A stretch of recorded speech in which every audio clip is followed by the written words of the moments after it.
All right. So all I'm hearing this week is, oh, the Pac-12 so good at football. Oh, the Pac-12 is better than the Big 12. The Big 12 is withering away because the Pac-12 so good. I want to read something off to you that the Pac-12 conference posted this week. It was on their Twitter page, and they say 8 teams ranked for the first time in conference history. That is a few more than any other conference in college football. 8 of 25 teams is roughly 33%. 30% of the teams in the top 25 come from the Pac-12. So here's the bad news, by the way. Here's the bad news. 2 Pac-12 teams are ranked. Number 5, USC, proud member of the Big Ten. Number 8, Washington, proud member of the Big Ten. Utah, number 12, that's the Big 12. Oregon at 13, Big Ten. Oregon State at 16, I'll give you. Colorado at 18, that's the Big 12. Washington State at 23, again, I'm going to give this one to you. And UCLA at 24, the Big Ten. I love the fact that the 2 teams that are left suing the Pac-12 are both good at football this year. That is something that I can celebrate. And I also want to, because somebody right now is screaming at their phone or their car dash or whatever they're watching this on. Don't throw anything. I get it. I stake claim to Texas all week this week, right? Texas, they're in the Big 12 until they're not anymore. Yeah, I know. This is kind of a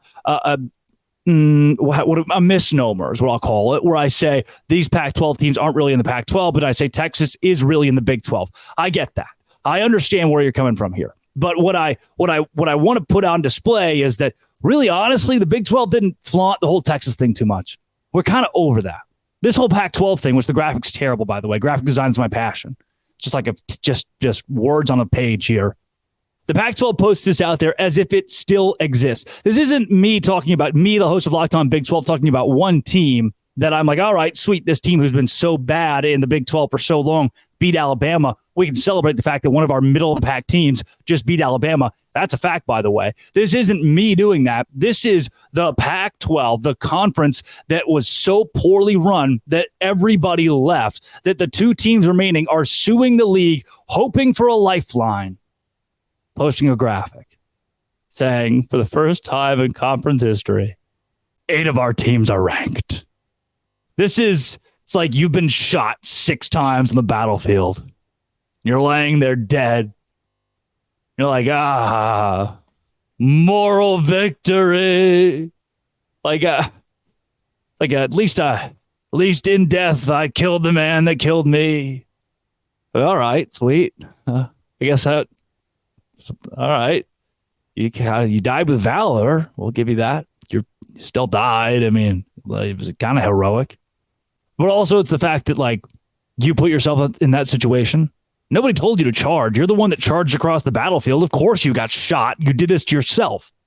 So, yeah, you're all excited that you killed the guy who killed you. But, by the way, you're still dead. B, you did this to yourself. You disobeyed orders. You know, it's a weird analogy, but it's kind of what we're looking at right here, is the conference that just shot itself in the foot, that ended its own league. It's like, hey, look at us.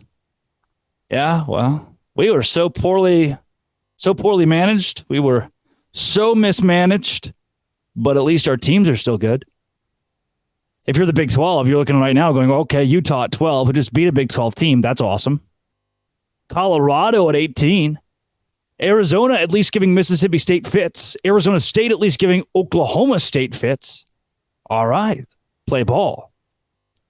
This, to me, bodes really well for the Big Ten, obviously, because the Oregon and Washington, USC, and UCLA, they are all ranked. And the Big Ten, the Big Ten should put up a graphic this week. The Big 12, instead of saying 3 teams are ranked, should say 5 teams are ranked this week. I wouldn't care. I don't think anybody would scream at the Big 12. These are member institutions next year. Teams that, if they're good this year and they're good next year, that's good for the Big 12. Sweet. You know what it's not good for?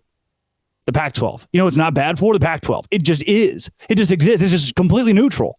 It's a name. It's a name only. It doesn't exist anymore. It's not a real thing.